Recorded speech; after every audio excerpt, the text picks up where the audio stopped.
Puerto Princesa City handa na para sa 2024 International Canoe Federation Dragon Boat World Championship. Si Orlan Habagat ng Philippine Information Agency para sa Balitang Pambansa.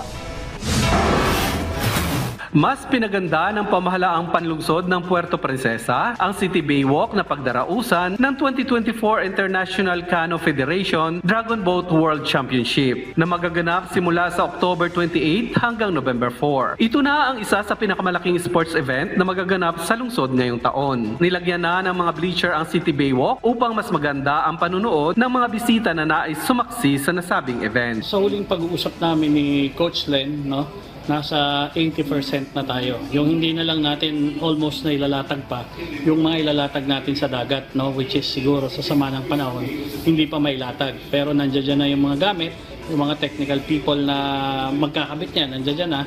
So sanay naman silang ilatag yon dahil lagi na nilang ginagawa yan tuwing may event sila. Sa tala ng Philippine Canoe Kayak and Dragon Boat Federation na sa mahigit 26 na mga bansa ang kumpirmadong lalahok sa pandaigdigang paliksahang ito. Umaasa naman ang mga maliliit na manininda sa City Baywalk na makatutulong sa kanilang negosyo ang mga ganitong aktibidad, partikular na sa kanilang dagdag kita. Maliban sa World Dragon Boat Championship ay mayroon pang inaantabayan ng malalaking sports event na magaganap sa lungsod bago matapos ang 2024. Ang isang padating din sa atin ditong bibiyaga. Pero yung pinakamalaki, itong Batang Pinoy. Ang number ng nagparehistro is already 13,500 athletes. Atleta pa lang yun. Wala pa yung 1,000 plus na technical officials.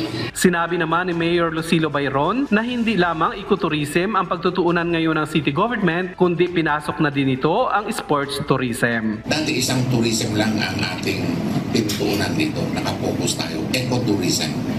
Ngayon, hindi tayo mabubuhay ng yun lang talaga, yung ecotourism. Kaya ngayon, hindi na tayo nakapokus sa ecotourism lang. Pumasok tayo sa sports tourism. Bagamat kilala na ang Puerto Princesa dahil sa underground river na isa sa New Seven Wonders of Nature, ay hangad ng pamahalaang panglungsod na makilala naman ang Puerto Princesa bilang sports tourism capital ng Pilipinas.